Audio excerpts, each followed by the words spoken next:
is 365 Sports, powered by SicEm365.com. Welcome to the Triple Option. Here's your host, Paul Catalina. Hello. Welcome in. I am Paul Catalina. That's not Garrett Ross. That's my good friend John. John is with the Humane Society of Central Texas, and this, the star of the show for this segment is Mickey. We'll get into sports, and Garrett and I have several things to talk about the SEC, and we're also going to play a game called Which Rodgers is Your Favorite between Aaron Rodgers and Jordan Rodgers. But I am very passionate about the cause of the Humane Society and rescuing their animals. We can't bring cats in here because I'm a touch allergic. Plus, cats are terrible on camera. But this guy is Mickey. He is full grown. How old is he, John? They say about a year and a half. About a year and a half old. He is, we were best friends already. He's letting me hold him and hug him, and his heart's not beating rapidly or anything like that. He's very calm. He's very natural on camera, as a matter of fact. And I did this because, John and I have known each other for a little while. And John is involved with the Humane Society and reached out and said, hey, is there something we can do? Or it started out as a smaller idea. And then I said, let's do something where we show people some of these dogs that, look, you can adopt. Even if you're watching us from out of market, you can go to the website and adopt a dog, or you can give donations. So, John, tell us about the Humane Society of Central Texas and what they've got going on. The Humane Society, thanks, Paul. And incidentally, when Paul and I talked, he said, man, bring a dog out. Let's get them all adopted, which I think was awesome. The Humane Society of Central Texas is on the circle here in town. They have more than 200 dogs right now looking for a home, and they take great care of them. It's a happy place. A lot of people are scared to go to the pound. They think, oh, it's going to rip my heart out. And I have my wife over there. Hey, we'll tug on you. I want to take 400 of them home, but it's very positive. One thing about it, it is the Waco Humane Society and our animal shelter is really a beacon across the country. A lot of people really come to see how beautiful it is, how well they handle the dogs, and wonderful stuff. It's just a great place, Paul. Yeah. So, golly. And, I think people who watch the show regularly know how much I love dogs. And I lost my dog last year. Look, Garrett, you brought your dog in here. I did. About a month ago. About a month ago when we did cleaning. And I was not very much help when he was in here. No, y'all were pretty much best friends. He was glued to you at all times. You definitely bonded well with my buddy Martin. I'm a friend of all dogs, and that's part of the reason why Mickey and I have bonded so quickly here. But you can adopt Mickey. He's like, this is a dog who's in a shelter. Like, people think bad things about shelter dogs. Yeah, they do. Look, the Waco Humane Society, they socialize these dogs. They teach them how to be around other dogs. Sometimes they can't. Sometimes dogs are they're solo acts. They're not part of a band. And that's fine. Mickey's not that way. No. But he's a good dog, and they make sure they're ready to be around people. And look, right here, again, we've known each other for 30 minutes, me and Mickey, and this is already how chill he is. And he just needs a home. I wish it could be mine. We're not quite ready yet at my house, but he's a very sweet guy, and he needs a home. And a lot of these dogs need a home. But you said, look, I'm down with the cause, but I have too many dogs, or, we're not ready for a dog. We can't, I live in an apartment that won't allow me to have a dog. Can they just make a donation? Absolutely. That's one thing, Paul, they desperately need. They get a very small budget. And you got to think, Mickey here still hasn't had the snip. He's about to, so he can be taken home. That costs money, and we need the money for it desperately for the Humane Society of Central Texas. No matter where you are, I know we have a nationwide viewership and listenership here. Send in donations. Humane Society Central Texas. They will use every penny. You'll be saving animals' lives. And I think That's what everybody can get behind, Paul. Yep. It's time. I think that's Mickey Catalina over there, actually. No, he decided it was time to walk around. So yeah, there you, I see it on camera now. He decided it's time to explore the studio a little bit more. He had enough hugs. But John, again, thanks for coming on. Thanks for bringing Mickey here. It brings me so much joy. You can see him behind here looking around. He did, I will say this. I did the keg stand yesterday. He did go over and sniff the keg. So this dog is down to party, man. So he's Spuds McKenzie Jr. over exactly. here. Yeah. Like, he's ready. Like, listen, this guy's ready to go. It's ready. We were right up to that. So please, if it's not Mickey, there's lots of other dogs that fit you. Tons of other ones. Also, like, they have a lot of, and I think something I want to talk about before we let you go, John. Sure. They have a lot of pit bull terriers there. Yes. There's a lot. And pit bulls have a very bad rap. They do. They're like me. Because they're big, strong dogs, and they're very loyal to their owner. If they're not trained, they can be dangerous. Yes. But when they are trained, they are some of the best dogs you can ever have in your life. Sweethearts. They love you. They love everybody in the house. They love people. But they're a dog that needs to be trained. And a lot of people just get a pit bull and like, oh, I want this dog to be mad, and that's not what the dog wants to be. They're trained the wrong way. Yeah, exactly. A lot of times. The dog is going to be like you. Like whoever you are, the dog's going to be like that. So if you're concerned about that, no, go and meet the dog, see their personality.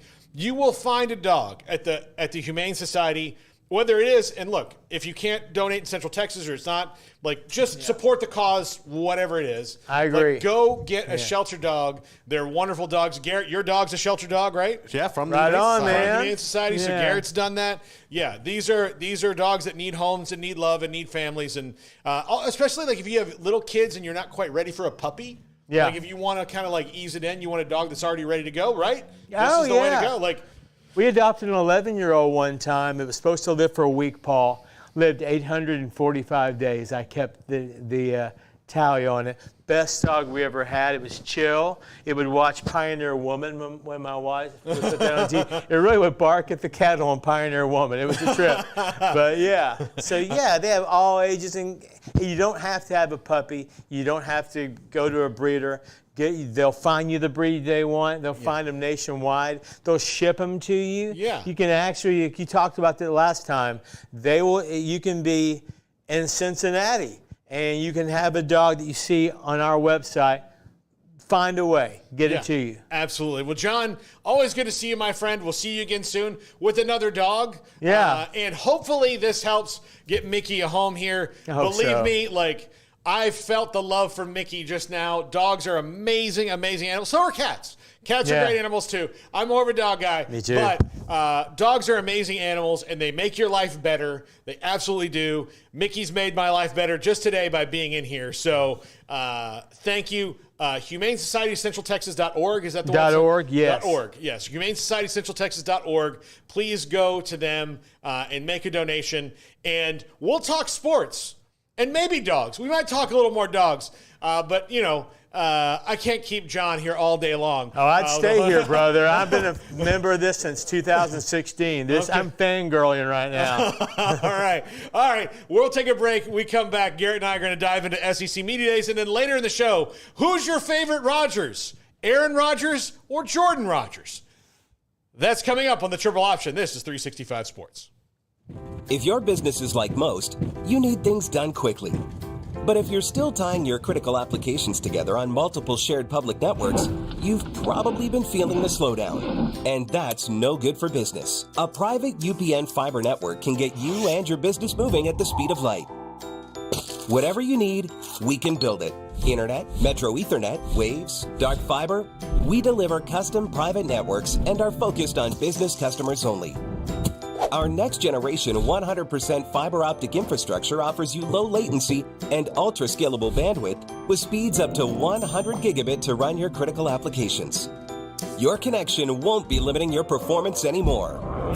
It's diverse and scalable, so it can grow and change as your business grows and changes. And with a secure carrier-grade private network, you'll have all the reliability you need. Contact UPN today to learn more. Fast just got faster.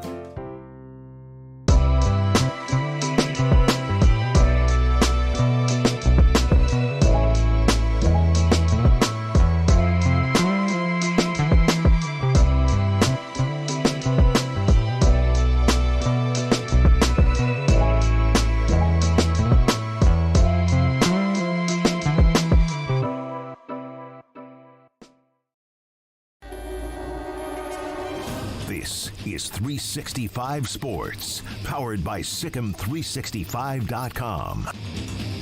Welcome to the Triple Option. Here's your host, Paul Catalina. Alongside Garrett Ross, there's Garrett. You heard his disembodied voice A little bit. earlier when we had Mickey in here. Garrett, I love you weren't here. You were on vacation the last time we had a dog. Right, I was. I do it because I believe in the cause, and to be honest, I feel like I haven't done enough of that stuff with our platform just to share, It's about timing, I think. Yeah, it's about timing. So we have a good opportunity. Like when there's 6 of us in here, it's probably not best to bring a shelter dog not in. at all. Like everybody would go bat crap crazy. I think the crazy thing to me was when Jennifer brought in Oreo, watching Smokey melt and get in the floor. And I was like, what the hell is happening? Yeah, I mean, it's just again. So I appreciate the audience bearing with me and us for that. We're going to do it every so often. We're trying to work in ways where we can kind of maybe do some more fun stuff with them, but we have to figure out how to get dogs on camera in the studio first. So this is the trial and error, man. The trial and error method, of it. And I loved sitting here. It was great. It was great. This gives me my little bit of a dog fix that I need to move on. So let's talk SEC Media Days. A&M's out there today. Yep. And so is Mizzou. Or was Mizzou yesterday? No, Mizzou's today. Mizzou's today. Auburn is today. And Kentucky's today. I believe so. Yeah. So it's funny how Mizzou's a contender. A&M is maybe a contender. Auburn and Kentucky, I wouldn't call that. But I think Auburn should be better under Hugh Freeze. But my biggest question about Auburn going into this year is he really is confident, and he should be. He's got a great record with quarterbacks, but he's really confident in Peyton Thorne. And I don't know. I just don't see it. Well, I think this is a situation where it's kind of like what Florida's doing, betting on Graham Mertz, because in small sample sizes, you've seen the flashes and it can work. We just haven't seen it be out there consistently. If anybody can get it to work, it can be Hugh Freeze that can get the most out of that situation. I think this is one where you're banking on not taking too many chances and relying on your playmakers to help your quarterback out, and you're not going to rely on Thorne to necessarily win you games. And I think it's also coming to the realization of where you're at in the pack this year with your team. As long as you become bowl eligible, be competitive in games, and kind of look to the future, like with Robbie Ashford coming in, I think that's what they're banking on right now at Auburn. Yeah, I think so. I think that nothing really kind of has worked out for them at quarterback the last few years. Basically, it feels like since Nick Marshall, who led them to the national championship game. Yeah, I mean, they've tried to address it through the portal. You went and grabbed T.J. Finley from LSU. That didn't work out. He ended up at Texas State. But some of the moves somewhere else. Yeah, and some of the moves just haven't worked. I also think that's kind of inconsistency with their coaching staff and the turnover they've had there. And then also, we talk about little brother syndrome with A&M. Man, with Bama being your arch rival and doing what you're doing, it's difficult to pitch why you should come to us. So is today Little Brother Day? It feels like with it. Auburn and A&M. Well, Arkansas's there today. Arkansas, okay, yeah. Yeah. So maybe Mizzou was yesterday because it's 14. So Arkansas's there today, A&M, Auburn, and Kentucky. So Mizzou would have been yesterday. I feel like Mizzou's there today. So I don't know. But yeah, so I just saw an interview with Luther Burden, and I thought maybe that was from today, but it might have been from yesterday. But Auburn and A&M being on the same day to me is quite hilarious. Mm-hmm. And then, look, you have Arkansas, who was Texas had 3 legit rivals going back, and it was Oklahoma, A&M, and Arkansas. Yep. Arkansas was a huge rivalry that they're getting back. I don't know that they can recapture that juice because since that rivalry's been over, Arkansas has rarely been good. Yeah. So the rivalry got built up because Texas and Arkansas were two of the best teams in the country in the 60s and early 70s. They got built up so big. I mean, the game of the century, all those different things. You know, Richard Nixon was there. All that. Frank Broyles and Darrell Royal, all of that. I'm hoping that rivalry does come back. I love, like, look, you can't have more than three, like, everybody has, like, three main, like, FU games. Yeah. You know, for Florida State, it's Florida, Miami, and Clemson. Like, those are the three that are those are the circled games every year. It's no disrespect to anybody else, but those are the ones. For NC State, it's North Carolina, and honestly, I don't really know like how they feel about everybody else. Maybe it is Clemson, maybe it is, but like the ones that are like reciprocal on both sides, that makes a true rivalry. LSU and Arkansas, still a huge rivalry. They hate each other, but again, LSU's been so much better than Arkansas in the last 30 years. Yeah, like I know it's that not one even as much of a big deal anymore. No, because like I know you play for the boot every year, but to me it feels like it's always, from an LSU perspective, it feels like it's Bama, it's going to be Florida, and it's going to be Ole Miss. Like I feel like those three every year. And A&M has been in the mix. You could argue with that. I just don't really consider them a rival because they're just kind of still new. I think A&M wanted LSU to be their new rival because they had a history going back when they used to play each other cross-conference. Yeah. That was like – and A&M was rolling them back then. LSU used to beat them all the time. Then A&M and R.C. Slocum flipped the script, and then they were like, we don't want that. I don't know if I hate losing to them, man. Yeah. I don't know if we want to do that anymore. I remember I was living in Bossier City the first time that A&M beat them in like 6 or 7 tries. And they're, of course, everybody there is an LSU fan for the most part. And so I remember like just being like, holy cow. And it was like a beat down. Like it wasn't a like nip tuck, like exciting game. It was personal. Like, R.C. Slocum took it to him. Yeah. And they had kind of flipped the script there. And then he did it a couple more times, and it was like, the contract's up. Yeah. We just want to see other cross conference rivalries. Yes. And now LSU, again, not afraid of anybody. No. Except USC's afraid of them. But yeah, they are. But yeah, that's things work differently. But I remember that, and they want it to be because you just like when you leave the conference you've been in, or the rivals you had, because Houston, Rice, TCU maybe have been a bit of a bigger fringy one. Baylor was a one-sided thing. Like A&M really should have leaned more into the rivalry with Tech, and that could have been a lot of fun. And that was just snooty on their part. Yeah, I that think could have been a lot of fun. And not everybody, but like it was just like one of those things where they were so singularly focused on Texas that like you forgot you had some other ones that were right up there with it. I'm trying to think back, man. Like I don't know that I ever really remember seeing Arkansas and Texas good at the same time. Like I was trying to think back with Darren McFadden and them. It's been a long like good at the same time. Not only good at the same time, great at the same time. Yeah, I've never seen them great at the same time. That's what builds big rivalries when both teams are. I don't think I've ever really seen Arkansas like at a championship caliber. Like when they had McFadden and them, they were really good. They would scare the hell out of you. A couple of years back when Pittman early on had them rolling, they were difficult to play, but.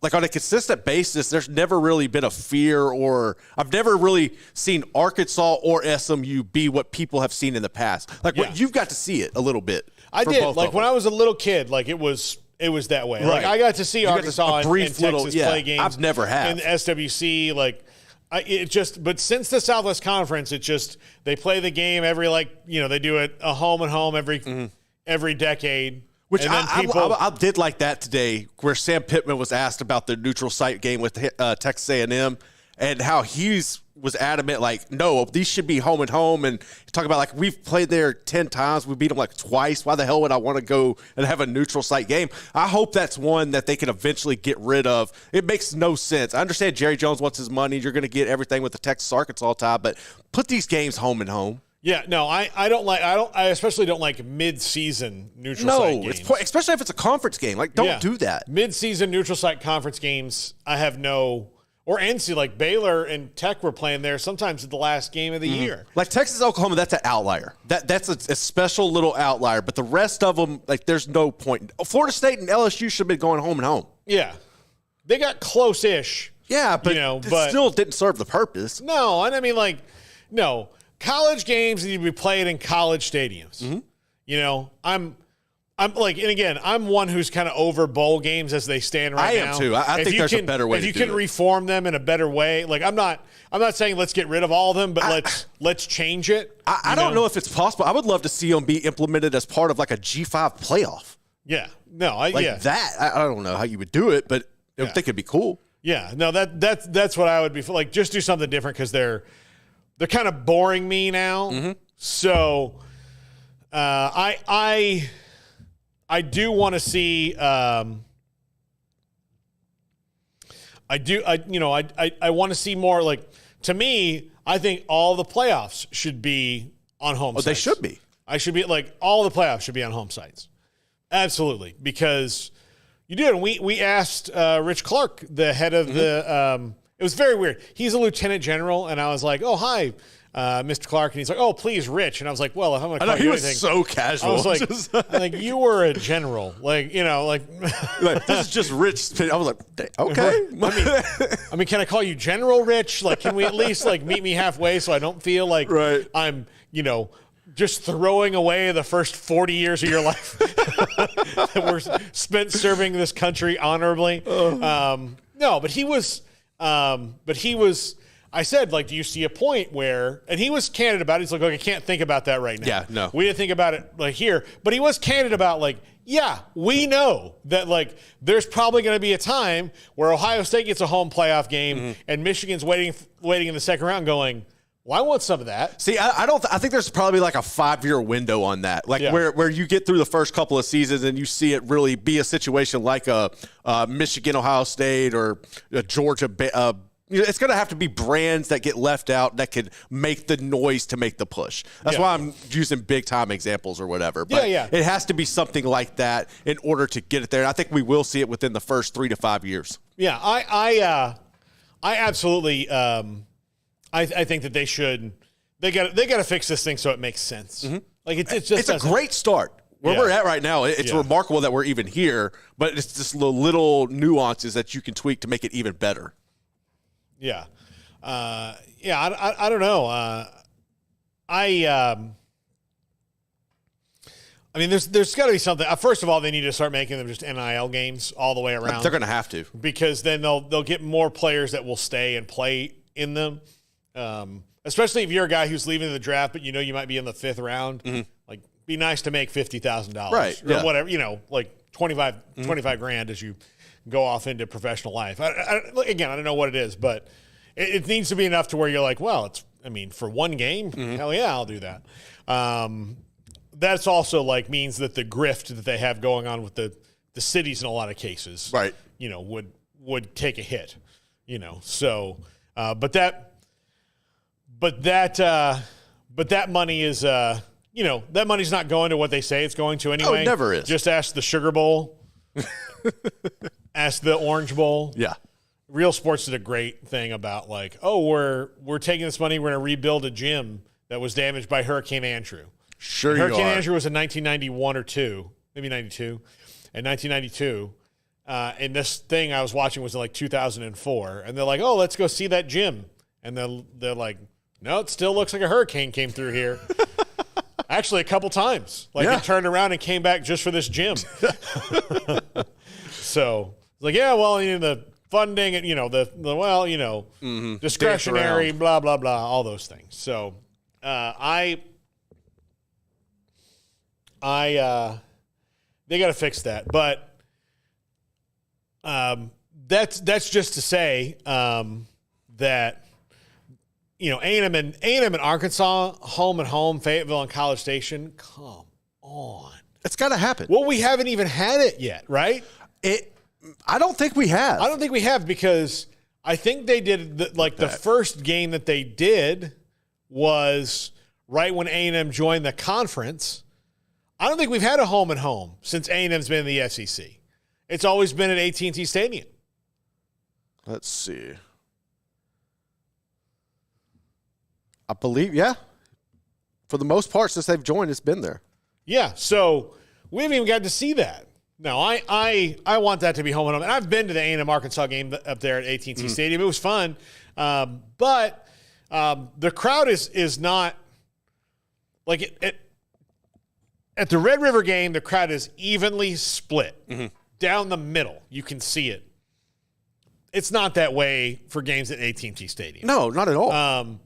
Fayetteville's not that far away, but also like there's way more Aggies in Dallas than there are Razorbacks. So it's like 3/4 of an A&M home game. Yeah. And Arkansas's been so bad over most of the time. As a matter of fact, the times they've beaten A&M were like out of nowhere. Like they just not good teams that, Sam Pittman did a couple years ago, but KJ Jefferson fumbled one away, a few years ago when they should have beaten, they had A&M dead to rights and A&M made huge plays. So, what are your expectations for A&M this year with Elko under year one? Do you expect Wagman to take a step forward? I think they're going to have a better attitude. And I think that means more winning. I think that Jimbo wore on them. I think that even the players knew that, like, no, coach, these guys have figured us out. And Jimbo's thing was like, well, you're not doing it right. Like, I mean, that, like, I don't know if you're conceited enough to think that, like, your system is perfect, but I guess you do. But no, I think we're doing it right. We did it the way you wanted to. They just know what's coming. Like, they just know. And it doesn't surprise me given the fact that FSU was losing the national championship game to an Auburn team that, quite honestly, talent-wise, was not even close to them. And they hadn't even been in a game like that all year because Damian Craig, who is almost a Jimbo Fisher lifer, was over there calling out the signals, and he didn't think to change the signals. Like, oh, you don't think the guy who's over there knows them? Exactly. Like, he didn't even have to study. This isn't Connor Stallions. This is just Damian Craig sitting there going, oh, I know what that play is. Hey, they're going to throw it. They're going to throw a slant to Nick O'Leary. So just knock him on his ass. And then, I know that. They didn't change it.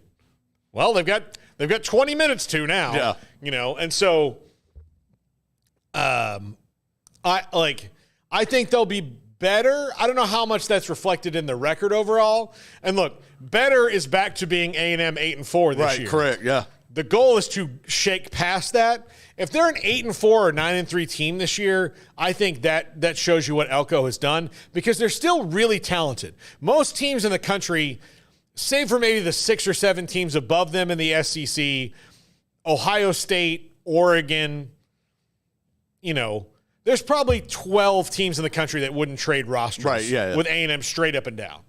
Like, honestly, if you told Dave Aranda that he could have this roster right now, he'd take it. He would take it.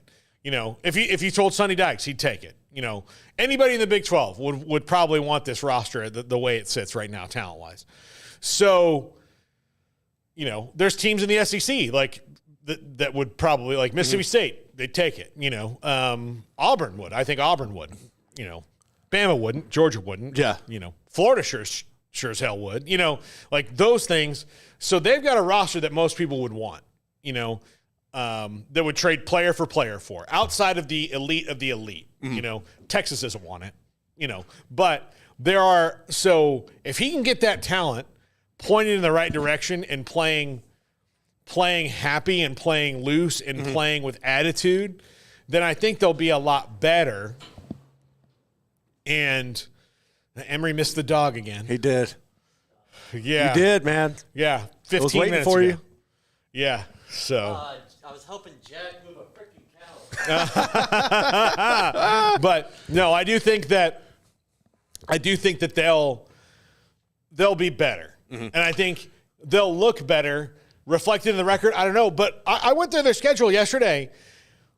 Like, I think the SEC did them a favor. No, they did. I mean, they've got the teams that are going to be ranked ahead of them on their schedule are Mizzou, LSU, and Texas. And when they play LSU, we don't again, LSU is more of a wild card. That's one where you never They could know. be about the same when they play. Yeah. Mizzou, to me, still, even though I think they're going to be really good, we'll see. Let's see if you can do it again. I think Mizzou has more playmakers than A&M, but when it gets into the trenches, A&M might have the advantage. So we'll see. But outside of that, Mississippi State's not going to be ranked above them or picked above them. Auburn's not. Florida's not. I mean, so those are three of their 8 games. So they don't play Bama, they don't play Georgia, they don't play they don't play Oklahoma. So Arkansas is not going to be ranked above them. That's another one of their games. So kind of looking back at what we were able to see with Colin Klein calling the plays up at Kansas State with the playmakers they had, and looking at what we know Wigman can be. You got a guy back there in the backfield like Reuben Owens. And when I think of Reuben and I'm not saying this like they're on the same level, but his agility, his field vision and stuff is eerily similar to I just went blank. The running back that is at the Cowboys right now, Deuce Vaughn. So it's eerily similar. So I'm interested to see how those two playmakers in particular look in this new look offense for A&M under Klein, giving the skill sets of what we've seen him be able to do, working with players with similar skill sets at K-State before as well. Yeah. So I love the addition of Colin Klein. That's going to shake things up.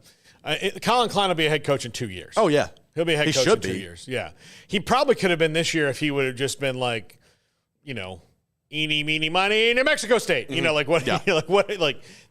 kind of thing. But he doesn't need to do that if he's getting A&M and all that other stuff. He'll be a head coach soon enough somewhere, and then he'll be the guy that K-State fans long for. Once Chris Kleiman's done, I don't think they're going to put Chris Kleiman. He's there for a bit. Yeah, he's really good. But they're when Kleiman retires, it's going to be Colin Klein, and everything will be great. Yeah, I would just pump the brakes on that because we've seen too many schools hope for that, and it did not work out the way they expected. I'll just tell you, Kirby Smart worked out at Georgia, clearly. All right. There's some other ones that have worked out. Notre Dame's probably really when they've stopped trying to hire alums a long time ago. Lou Holtz was an alum of Notre Dame. Bobby Bowden was an alum of Florida State. Steve Spurrier at Florida. Okay, that's one that's in the Kirby Smart column. Harbaugh was able to finally do Fulmer it. at Tennessee, that was one that worked out. Harbaugh at Michigan, but there's far more of the Cliff Kingsburys and the USC's got a litany of them, ADs too. You don't have to have gone to a school to and look, the point is Nick Saban didn't go to school anywhere near Tuscaloosa, Alabama, or Baton Rouge, Louisiana. No. And outside of the Miami Dolphins, Michigan State, LSU, Alabama, all rousing successes, and he went to school somewhere else. So I wouldn't say that should be a prerequisite. No, it shouldn't. That's more of a Big Ten thing too. We see that a lot in the Big Ten. Yeah, we do see that a lot of Big Ten. Look, because Barry Alvarez he's successful, successful, but the fact the Michigan loves it. Ryan Day is a New Hampshire guy, so he's just an Urban Meyer disciple. So, there's not. Saban played at Kent State. Kent State, yeah. So I say nowhere near Michigan State. I guess that's not true, but not to that level. So, but he was nowhere near Baton Rouge. The place he won his national titles, nowhere near. Kent State, not close to that. No, they play Kent State when they need a guarantee game. Well, that late in the season game in November. Here's how Kent State. Let me do my impression of Kent State going to play Alabama. Okay, this is before. Okay, man, we're gonna get going to play Alabama. Man, it's gonna be tough, but man, I can't wait to see that stadium. I can't wait. Oh, it's gonna be so great. This is going to be fun. I can't wait to tell everybody we're going to go to Alabama. And then, like, the week of, the coach, like, gets them fired up and, like, listen, here's where their weaknesses are, and here's where our strengths are. And you guys can do this. Like, Appalachian State, like, Jacksonville, like, there's tons of these. There's tons of you out there. You can be that. You can be that. And this is my imitation of them on the bus afterwards. Why did we come here? Got that money. I don't see any of that money. Fred tore his ACL twice. He tore the one on his left knee. He tried to stand up, and they just tore the one on his right knee to let him know he'd been here. I can't taste anything, and Dan's tasting colors and hearing flavors. It's all messed up. Oh my God. We should not have come here. I'm pretty sure I'm bleeding internally. I think that's Please get me people. back to Ohio. That's most teams. Yeah. So that's what I would say. That's my impression and scene. maybe that's something we do for the wheel. Yeah. Let's do Paul does improv scenes of these scenarios. Steven will kill it. He'll kill it. God. Just like, oh hey. And like he goes back to see his girlfriend, and she's like, we're still together, but I'm not as sexually attracted to you. Yeah. I'm just gonna be like, did you see the quarterback at their place? Guy's hot. We're together, but like, I just can tell you, I can read the expiration date right now. Yeah. I can read the expiration date. I'm less enthusiastic about this partnership because you look like less of a man. And you were proved to be one. Yeah. That's how it is. That's how, like, honestly, if I was on like a smaller team, like go to play, like I remember when I was in high school, this is where I learned this lesson. Uh-huh. We played Frostproof High School, Frostproof, Florida.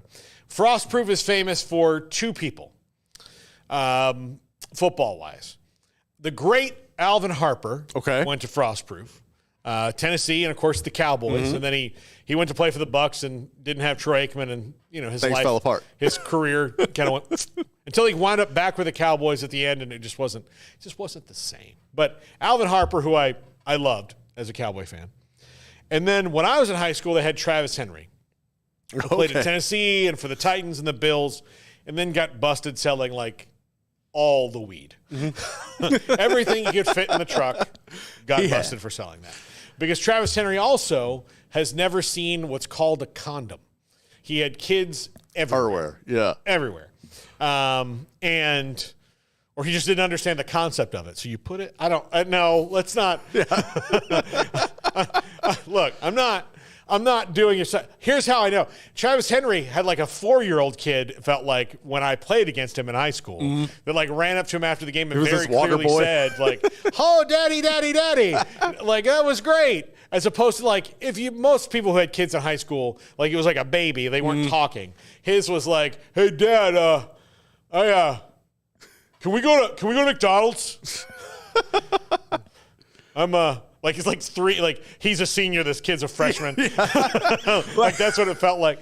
But so we had a Coach Griff, who's the linebackers coach on the team, and he was on the SWAT team. Like this dude, he was a cop, he was on the SWAT team. Yeah. Coach Griff was a badass, man. Like just a badass. Like he looked like Stone Cold Steve Austin, like just ripped.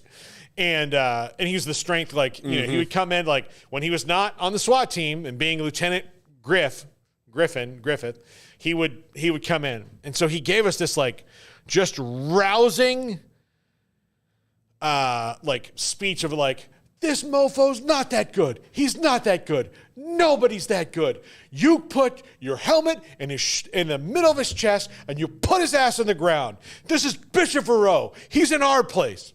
Now, I'm going to give you some other context for this. Okay. We were not very good that year, and every fall we had a fall carnival, which there would be carnies and like Ferris wheel and everything in the parking lot of the stadium. Okay. So no one came to this game, and it was the backdrop of like a Ferris wheel and a tilt-a-whirl and a loop-de-loop and the Gravitron and all that shit. All that's there. So we start the game. They run a little pitch out to Travis and he just took off. And I thought for a second, oh, he's that good. He's pretty good. The film didn't lie. I mean, we watched it on tape. We watched multiple games of this guy kicking everyone's ass. And we were like, he's that good. Like, I played against two dudes who were legit NFL stars in high school. It was him and Edgerrin James. Edgerrin James is a Hall of Famer. Edgerrin James ran me right over. I still feel it today. I think my elbow pops because of it. Like, that was my one moment in the game with Edgerrin James. They're like, yeah, he's out. We're not taking him. We've seen enough. Yeah, that was it. That would have been my Kent State, like, it's over between this moment. But thankfully, no girls talked to me at that point in my life. So I didn't have to worry about losing one. They already signed up for not being there. So Travis Henry, we held him. Our point of pride was we held him to his lowest rushing total of the season, 200 and some odd yards. Woo. So the least amount of yards he had was 200 plus. And really, because it was like the second to last game of the season and they were beating us so bad, he could have gotten there, but they were like, well, we really need to make sure for the playoffs. He doesn't get hurt in garbage time here, chasing a record he's going to break next week by one carry. Like he was going to break the Emmitt Smith state record by like a carry the next week. Right. Mark Ingram since broke it since then. But it was Travis Henry's record for a little while. It might have been somebody else in between, but I remember that. And your coaches will get you so fired up, and they'll get you to believe things that are not true, except for when you've clearly seen that they're lying to you to try to fool you. Then it never works again. Yep. The last two games of that season, we might as well just forfeited. I mean, again, you know how I felt about myself as a human being after that game? How we all did about how is he that? And then none of us, not just like me or, other guys, not a one of us on this team is that. Yep. We don't have one of they had other guys that were badass too. And they went, I don't think they won the state title, but they got close. Probably lost to Lake Butler, that's where Andrew Zhao, remember him, Alabama quarterback went. They were just dominant at that point. But it was like that feeling of oh no, there are dudes. And part of that was in the head because we played Edgerrin James' team at Immokalee in the district every year. And my freshman year, we beat Edgerrin James solidly. That was a team that wound up in the state finals, lost to Lake Butler. So it was in our heads as younger players, we stopped him. Yeah. Our sophomore year, we played him in the Jamboree, and then he was hurt in the game we played, the varsity game. He was out. But it was in our heads as we're on varsity now, we're starters, we're playing. Travis Henry, he's not Edgerrin James. And no. That's where you find out, that was the first time in my life I was oh no, there's athletes that get humbled. That are different. Yeah. That are just different. Some guys oh, this guy's really good in the playground. No, this guy's good at everything. And so my best friend ran against him at a track meet and was I thought I was fast until this morning. Literally, he said, I remember calling him, he's I was so confident in my abilities until I ran against him. And then I'm just I'm shook. Here we are at district finals. I came in first in my two heats. I hadn't run against him yet. And we come in and then he just scorches me. What am I even doing here? Why am I even here? Those kind of things. So yeah. That was a total non sequitur, but I feel it was a good moment for us. Yeah. I feel it was a good story. But you have those things you just believe until you don't. That's what Kent State and Florida A&M and everybody who's got to go play, Florida A&M is going to play somebody like Miami or Georgia or somebody in the next couple years to get their guarantee game. Yep. And actually the reason I thought of Florida A&M is their old coach, Coach Joe, he was very against people playing guarantee games because he's look, all my guys are, for the most part, smaller. Yeah. There's not so we're going to go play Auburn, and we're going to get beat up. Okay, we've made $375,000 to the athletic department, but he's but now I can't win my own conference because my three best players are banged up, and they got banged up for nothing. So that's one where I think, I don't know, maybe because I don't really watch too many of those games, but it seems like you would take an approach like the NFL does in preseason games where you put your main guys out there for a limited amount of times and then just say, get the hell out of here, stay healthy, we're getting this check and we're rolling, and just use it as game reps for the younger guys on the roster because I don't want my main running back or anybody getting hurt first, second game of the year and then derailing my whole season when my job's on the line at the end of the day. Like, screw that. Yeah. So, yeah, no, I wish those games would go away. I do too. I don't think they're. Or put them as like a preseason. Like instead of your spring games, the spring games are irrelevant now. Yeah. Do it like that. It would make more sense. Yeah. Even then, I'm still not nuts about, like, you're still going to be running against the same thing and you get people competing and they forget their, like, that's the other thing is, like, you throw them in the arena, you know, it's gladiator, man. Yeah. Like, let's go. Like, it doesn't matter. Like, I've just got to get out of here. It doesn't matter how big this guy is. I've got to go. No, by any means necessary. And then at the end of the thing, you're like, man, my shoulder is messed up. And what for? So you could score a touchdown. Yeah. At Bryant-Denny Stadium. Okay, let's just bigger picture. I do think and again, it kind of goes into the D1 separating off. Like what? I think that would be I think it needs to happen personally. Yeah, that way that way we can stop pretending like this is the same thing. It's not at all. No, it would honestly it would be like, pretending that the NFL is the same as some indoor leagues because some NFL guys wind up in the right. Indoor Exactly. League. It's not the same thing. It's not the same thing at all. When we come back, which Rodgers is your favorite Rodgers? If your business is like most, you need things done quickly. But if you're still tying your critical applications together on multiple shared public networks, you've probably been feeling the slowdown. And that's no good for business. A private UPN fiber network can get you and your business moving at the speed of light. Whatever you need, we can build it. Internet, Metro Ethernet, Waves, dark fiber. We deliver custom private networks and are focused on business customers only.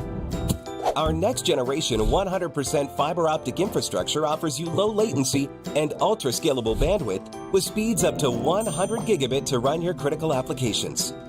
Your connection won't be limiting your performance anymore.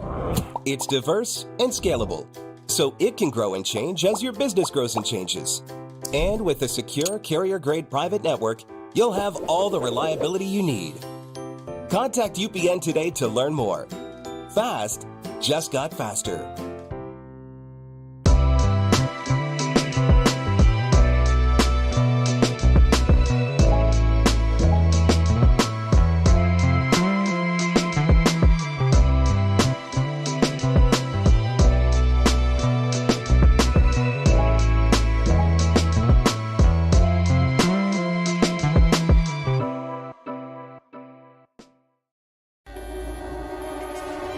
This is 365 Sports, powered by Sikkim365.com.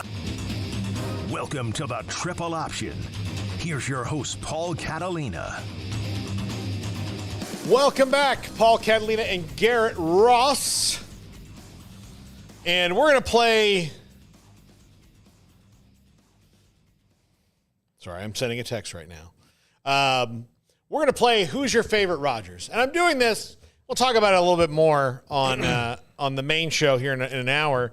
That's just one of our topics. Randall Cobb is retired. Yep. And he has joined the SEC network. Of course, fantastic. Best Kentucky football player I've ever seen. Yeah, fantastic wide receiver. And he played a little quarterback there. Mm-hmm. Like, he was fun to play. He was a fun player to watch in the NFL. I met him a few times when he was with the Cowboys that year. Just an insanely wonderful guy. Going to be great on TV. He was Aaron Rodgers' right-hand man. My hand still smells like dog. And there's hair on the desk. But he went with Aaron Rodgers, kind of like he went with him to the Jets, and Aaron made sure he was there. Aaron needs someone to balance him out.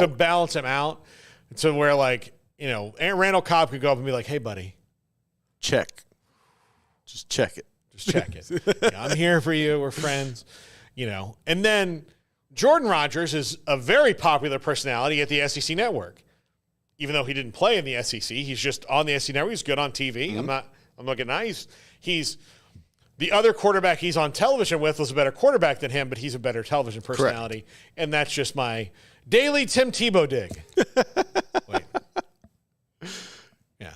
So, but he's good on TV. I mean, like he's been on The Bachelor. So, but I do find like them equally annoying in certain ways just because Jordan Rodgers, who I think is really good on TV, was on The Bachelor, and those people annoy me. Yes. And Aaron Rodgers is very annoying. Yes. Because I'm not one of these people who thinks that people should stick to sports or not speak their opinions. I think like one of the things that we're so afraid of right now is like having a discussion. Like, you know, the president got shot at the other day, and like none of us are really talking about it like in the productive way of like, how do we like make sure that our political candidates don't get shot at? Like we don't need to be this kind of country. Like that's kind of thing. But instead it's like, well, it was this guy's fault and this and this, and you did this. And like, no, let's stop that. That's why those bad things are happening. That's where Aaron Rodgers makes me mad because he is a guy who feeds into that, like, you know, crazy destructive stuff. Narratives. Yes, exactly. It's not productive. No. It's not like none of the things that Aaron Rodgers is saying is productive. He's not out there like many athletes are fighting for justice or showing like, hey, I know you see this thing one way, but here's how it is to live it. You know, like there are people who do that and legitimately are really good at it because they know the facts of a cause. Well, I also Aaron think Rodgers it's like your circumstances you come facts. up in. Yeah. Yeah, it's not they're spitting facts. Like, so when you talk about facts, it's easier to like follow along a person where you're like, oh, well, I don't live that, but I've seen it, so I get it. Aaron Rodgers, like, I will say I'm going to vote Jordan Rodgers, even though he's a contestant on The Bachelor, and there's tension in that family. I don't know where it stands right now. Maybe Randall Cobb bridges that gap. I hope it does. He's the mediator. I hope he does. But I think Jordan Rodgers is my favorite Rodgers. Now, granted, Aaron Rodgers, and I will qualify this, I've seen Aaron Rodgers play in person many times. I've never left that game happy because he's so damn good. He's remarkable. But the whole, well, let's throw Jimmy Kimmel under the bus, like let's do these things, you're not helping anybody. You're not helping.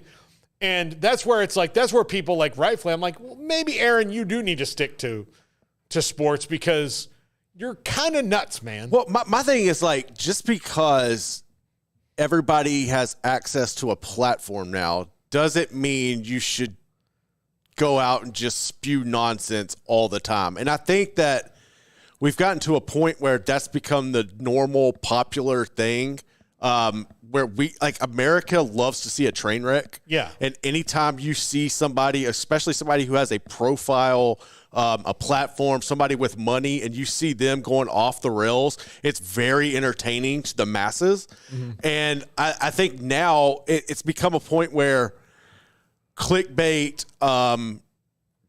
being able to poke fun at a situation or somebody and get attention off of it it's more beneficial to the masses than actually rooting out a problem and getting to a sense of sensibility and stability within a situation. And it's just crazy to watch how everything's unfolded where you need people to check people. Like, it's okay to be held accountable if you're being an ass. It is. Like, if you're wrong, you need to be held accountable. And hopefully people have more people like Randall Cobb in their life to hold them accountable to these situations because things have gotten absolutely insane. Yeah. And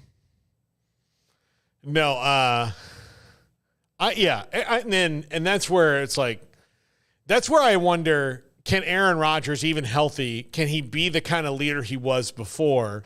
Because look, I've heard people complain, like Jermichael Finley sat down with Q and Craig one day at the Super Bowl and just laid into Aaron Rodgers. Now that was a personal grudge, and but it was surprising because a lot of times when you have a quarterback that good, you know, most of the time with their receivers, they're cool. Like you see the times where things go awry, but most of the time, like, look, T.O. and Tony Romo, like T.O. wasn't cool with anybody, but that's my quarterback, yeah. You know, but there's not, like, Randall Cobb was that guy for Aaron Rodgers. Him, Devontae Jordy Adams, Nelson, like he had. But, like, he had those dudes, but, like, when you have other guys that are like, no, this guy, you know, and look, Jermichael Finley had a personal grudge. That's his personal grudge. I'm not like, I didn't live it. He did. But it like opened my eyes to like, well, that's weird. Like, that's kind of a weird thing to hear, you know? And at that time I thought Aaron Rodgers seemed like a pretty like chill dude.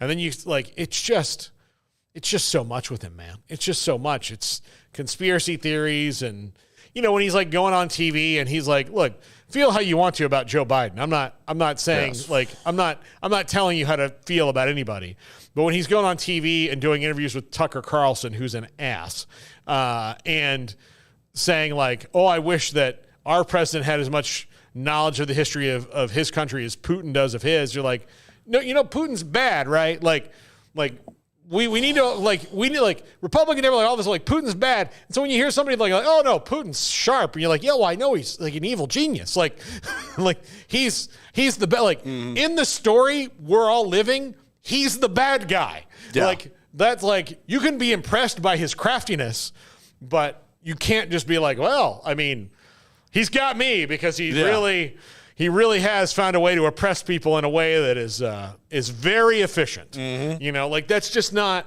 you know, that's just not. So those are the things that get me. And like you get into conspiracy theories and, you know, you're talking about vaccines. Like Aaron Rodgers, you are not a doctor, dude. You are not an expert on this. You've read something and you have your opinion. Okay. But you're not the guy. Yeah. Like, again, Jenny McCarthy, not the person I want to hear medical advice from. Hell no. Yeah. I mean, that's the thing that's so weird to me about that. Like, oh, I should listen to her. Why? Well, I yanked it to her in 1997. So, I mean, like, what are we? I mean, how old, right? What are we doing? What are we doing? I don't get those things. Like, oh, well, this guy, he's the quarterback of my favorite team, and he doesn't believe doctors. Well, like, you go find out on your own. But like, I wouldn't be like, well, Aaron Rodgers isn't doing this. Well, okay. Again, didn't spend a minute in medical school. Right. Not 1 minute. But see, that, like, I doubt, listen, I'll tell you right now, I doubt he's ever been in a medical school. I doubt he can tell you. He probably like walked by it at Cal. I doubt he can tell you where the closest medical school is to him at any given point. Yeah. So, yeah. Oh my God. So, yeah, like that's just how, I don't know. Our world is so crazy and we're so divided. And people like you and me would live in the middle. I think most of our people in the chat room, even if they think they're one side or the other, you really, if you got down to the you're in the middle. Into the, like, we're all in the middle, and there's like one thing there's one thing that can like pull us one way or the other. We're like, well, we've got to go this way, or we got to go this way because this is what we believe. And then you like sit down, you talk to people, and you're like, we're not really that far apart. No, that's like, the thing. Like outside of the way, like you could put 100 people in a room. There's going to be like 3 wackadoos. Yeah. There's going to be 3 total wackadoos. And then no matter where you sit, there's going to be 97 is like, those people are so weird. They're so, why are we even letting them talk? There's 97 of us and 3 of them. Let's get rid of those 3. Those 3 have to leave this room. The 97 of us can have a good time and have little debates and move on. But all of a sudden, we've let the wackadoos control this. We had a caller on the radio station years ago, and this will illustrate this point. He would call up and say a stupid thing. Yeah. And this is where my, like, we've got to start screening. Right, yeah. Had it, like, better, because we would have a good topic going. He would call up and say a crazy thing, and then the show is hijacked. Yep. And then that's how our political discourse works now is you and I can be having a discussion about like, well, I really feel this is a better. And you're like, yeah, but like you maybe haven't seen this. You're like, okay, well, I'm willing to go look, but I really don't think that you're seeing it from my perspective. All right, well, let's talk about this more. And then somebody comes in and it's like, zippity-zappity-doo. Yeah. And then instead of us finishing our conversation, we're like, what the hell was that? Just yell and be loud. And we just go that way. And then we start yelling at each other. And it's because we're both mad at this guy. But now it's spilled over to you and me because we had this minor disagreement. That's how it works. Social media is the vehicle for that. The thing about like, have you ever watched like the crazy people at town hall meetings? Oh, I think the closest thing for me would be watching Parks and Rec. Yes. But that's real. But that is I know. It's I know. real. Like, that's the realest when thing. I watched Parks and Rec, I thought, well, this is just that's legit. And then like after Parks and Rec, people just started cutting up and being like, here are people doing crazy things at the town hall meeting. And here's the deal. The town hall meeting is supposed to be so that you can fix potholes and make sure the school library gets built and make sure the fire department gets new phones and like all those things. Like they're mundane. They're boring. Like the fire department comes with like, hey, we've had a phone system since 1997. It's really starting to go down. We need an upgrade. You know, we feel like we deserve that. We need this $50,000 of city funds to do this. Okay, well, we don't want fires to happen. All right. And then like, Jesus told me that the Catcher in the Rye is bad. And you're like, well, there's a pothole that's as big as a football stadium on 5th Street. We'd like to vote to get that filled, but no. Yes. Like, let's stop down and talk to you. Like, and the thing is that most people who run for the city council run because they care about their city and they just want to help. Deal with that. They just want to help. That's all they want to do. And then wackadoos come in and then hijack it. And then you're 3 meetings down the line. You're like, why isn't the goddamn pothole gotten fixed? And you're like, because of the wackadoo. The wackadoo hijacked it. And we're talking about whether or not we should teach Shakespeare at school down here. But really, this was a meeting about a pothole. Yes. Like, that's what happens. That's the world we're living in because the wackadoos have a voice now. Used to be, you'd be like, before the internet, you'd be in your little town, and you'd have a crazy guy, and then like somebody new would come in and be like, hey, this crazy guy over here, like, what's this guy's deal? He's kind of nuts. Like, don't listen to him. Like, you know, he draws naked pictures of Velma from Scooby-Doo. Like, don't look at him.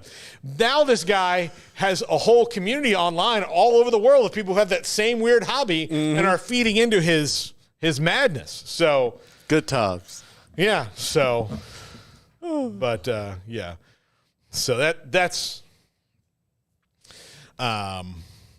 just, I don't know. That's my rant. And like, I just want us all to hang out together and have a beer just and have chill, conversations and chill. Just the chill. world would be so much better if we could just do that. Just chill. I often thought, like, if you just took Israel and Palestine back in the day before it got this bad, to just get these people in a room together and hang out, like they will. And look, I'm married to a lady who's Palestinian. You know, her dad's Palestinian, and so you hear like all these things. It's like, well, it's really not that much of a fight between the people who are just human beings. They're just living in the ground. You know, like they're just living. They just like, they want to get up and go to their job just like you want to get up and go to your job, and they don't want anything to happen.